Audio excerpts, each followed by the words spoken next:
आदरणीय प्रधानमंत्री जी से विनम्रता पूर्वक करबद्ध आग्रह करती हूँ कि कृपया अपने प्रेरणादायक शब्दों द्वारा हमारा मार्गदर्शन करें। हरे कृष्णा। आज के इस पुण्य अवसर पर हमारे साथ जुड़ रहे देश के संस्कृति मंत्री श्रीमान जी किशन रेड्डी जी, इस्कॉन ब्यूरो के प्रेसिडेंट श्री गोपाल कृष्ण गोस्वामी जी और दुनिया के अलग अलग देशों से हमारे साथ जुड़े हुए सभी साथी कृष्ण भक्तगण, परसों श्री कृष्ण जन्माष्टमी थी और आज हम श्रील प्रभुपाद जी की 125वीं जन्म जयंती मना रहे हैं। ये ऐसा है जैसे साधना का सुख और संतोष दोनों एक साथ मिल जाए।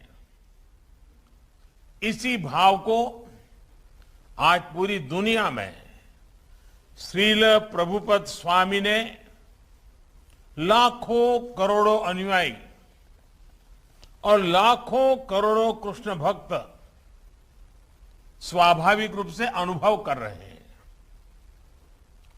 मैं सामने स्क्रीन पर अलग अलग देशों से आप सब साधकों को देख रहा हूं। ऐसा लग रहा है जैसे लाखों मन एक भावना से बंधे हो, लाखों शरीर एक कॉमन कॉन्शियसनेस से जुड़े हुए हो। ये वो कृष्ण कॉन्शियसनेस है जिसकी अलख प्रभुपाद स्वामी जी ने पूरी दुनिया तक पहुंचाई। साथियों, हम सब जानते हैं कि प्रभुपाद स्वामी एक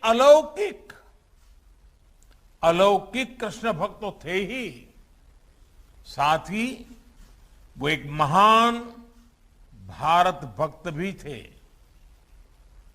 उन्होंने देश के स्वतंत्रता संग्राम में संघर्ष किया था। उन्होंने असहयोग आंदोलन के समर्थन में स्कॉटिश कॉलेज से अपना डिप्लोमा तक लेने से मना कर दिया था। आज ये सुखद संयोग है कि देश ऐसे महान देशभक्त का 125वां जन्मदिन एक ऐसे समय में हो रहा है जब भारत अपनी आजादी के 75 साल का पर्व अमृत महोत्सव मना रहा है। श्रील प्रभुपाद स्वामी हमेशा कहते थे कि वो दुनिया के देशों में इसलिए भ्रमण कर रहे हैं क्योंकि वो भारत की सबसे अमूल्य निधि दुनिया को देना चाहते हैं।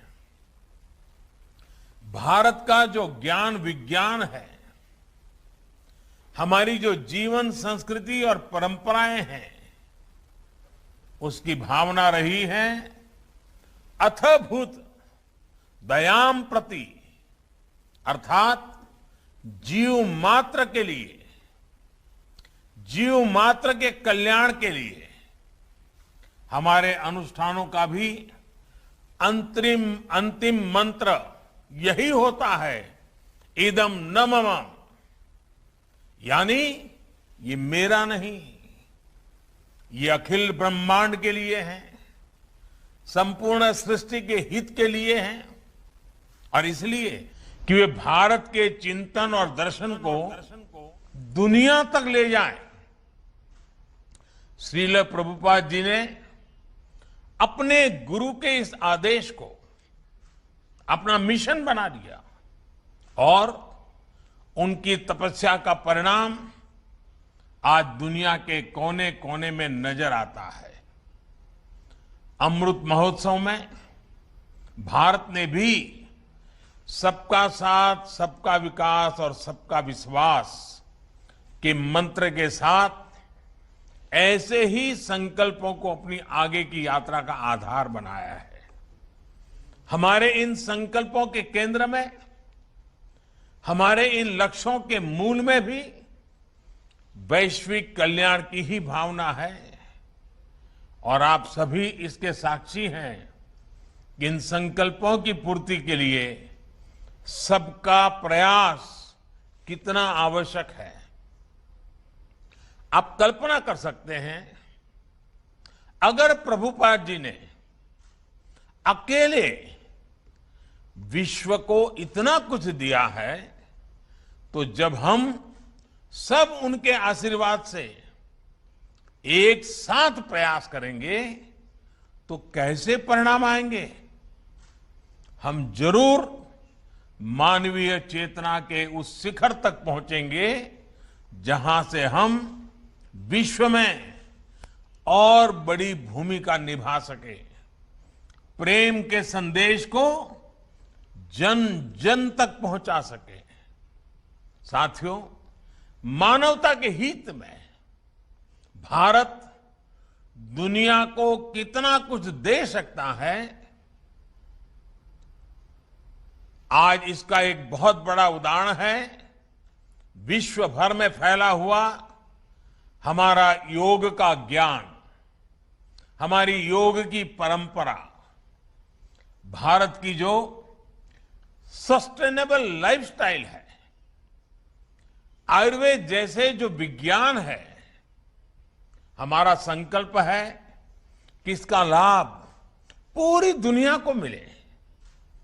आत्मनिर्भरता के भी जिस मंत्र की श्रील प्रभुपाद अक्सर चर्चा करते थे, उसे भारत ने अपना ध्येय बनाया है और उस दिशा में देश आगे बढ़ रहा है।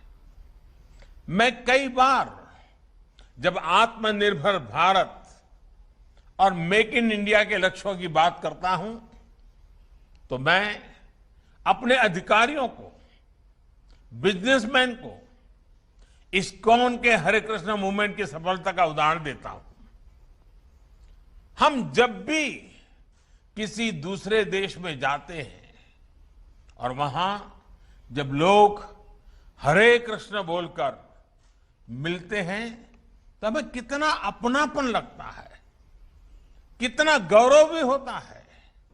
कल्पना करिए, यही अपनापन जब हमें मेक इन इंडिया प्रोडक्ट के लिए मिलेगा तो हमें कैसा लगेगा। इस्कॉन से सीखकर हम इन लक्ष्यों को भी हासिल कर सकते हैं। साथियों, भगवान कृष्ण ने अर्जुन से कहा था, नहीं ज्ञानेन सदृशम पवित्रमिहि विद्यते, अर्थात ज्ञान के समान पवित्र कुछ भी नहीं है। ज्ञान को ये सर्वोच्चता देने के बाद उन्होंने एक और बात कही थी, मैव मन अधस्तत्व मई बुद्धिम निवेशय, यानी ज्ञान विज्ञान को हासिल करने के बाद अपने मन को, बुद्धि को कृष्ण में लगा दो, उनकी भक्ति में समर्पित कर दो। ये विश्वास, ये बल भी एक योग है जिसे गीता के 12वें अध्याय में भक्ति योग कहा गया है। और इस भक्ति योग का सामर्थ्य बहुत बड़ा होता है। भारत का इतिहास भी इसका साक्षी है। जब भारत गुलामी के गहरे गर्त में फंस गया था, अन्याय, अत्याचार और शोषण से पीड़ित भारत अपने ज्ञान और शक्ति पर ध्यान नहीं लगा पा रहा था, तब ये भक्ति ही थी जिसने भारत की चेतना को जीवंत रखा, भारत की पहचान को अक्षुण्ण रखा। आज विद्वान इस बात का आकलन करते हैं कि अगर भक्ति काल की सामाजिक क्रांति न होती तो भारत न जाने कहां होता, किस स्वरूप में होता, लेकिन उस कठिन समय में चैतन्य महाप्रभु जैसे संतों ने हमारे समाज को भक्ति की भावना से बांधा। उन्होंने विश्वास से आत्मविश्वास का मंत्र दिया। आस्था के भेदभाव, सामाजिक ऊंच नीच, अधिकार अनाधिकार, भक्ति ने इन सबको खत्म करके शिव और जीव के बीच एक सीधा संबंध बना दिया। साथियों, भारत के इतिहास का अध्ययन करें तो आप ये भी पाएंगे कि भक्ति की इस डोर को थामे रहने के लिए अलग अलग कालखंड में ऋषि, महर्षि और मनीषी समाज में आते रहे, अवतरित होते रहे। एक समय अगर स्वामी विवेकानंद जैसे मनीषी आए, जिन्होंने वेद वेदांत को पश्चिम तक पहुंचाया, तो वहीं विश्व को जब भक्ति योग को देने की जिम्मेदारी आई तो श्रील प्रभुपाद जी और इस्कॉन ने इस महान कार्य का बीड़ा उठाया। उन्होंने भक्ति वेदांत को दुनिया की चेतना से जोड़ने का काम किया। यह कोई साधारण काम नहीं था। उन्होंने करीब 70 साल की उस उम्र में इस्कॉन जैसा वैश्विक मिशन शुरू किया। जब लोग अपने जीवन का दायरा और सक्रियता कम करने लगते हैं, यह हमारे समाज के लिए और हर व्यक्ति के लिए एक बड़ी प्रेरणा है। कई बार हम देखते हैं, लोग कहने लगते हैं कि उम्र हो गई, नहीं तो बहुत कुछ करते, या फिर अभी तो सही उम्र नहीं है ये सब काम करने की। लेकिन प्रभुपाद स्वामी अपने समुद्री जहाज से जब अमेरिका गए तो वो लगभग खाली जेब थे। उनके पास केवल गीता और श्रीमद् भागवत की पूंजी थी। रास्ते में उन्हें 2-2 बार हार्ट अटैक आया यात्रा के दरमियान। जब वो न्यूयॉर्क पहुंचे तो उनके पास खाने की व्यवस्था भी नहीं थी, रहने का तो ठिकाना ही नहीं था। लेकिन उसके अगले 11 सालों में दुनिया ने जो कुछ देखा, श्रद्धेय अटल जी के शब्दों में कहें तो अटल जी ने इनके विषय में कहा था, वो किसी चमत्कार से कम नहीं था। आज दुनिया के अलग अलग देशों में सैकड़ों इस्कॉन मंदिर है। कितने ही गुरुकुल भारतीय संस्कृति को जीवंत बनाए हुए हैं। इस्कॉन ने दुनिया को बताया है कि भारत के लिए आस्था का मतलब है उमंग, उत्साह और उल्लास और मानवता पर विश्वास।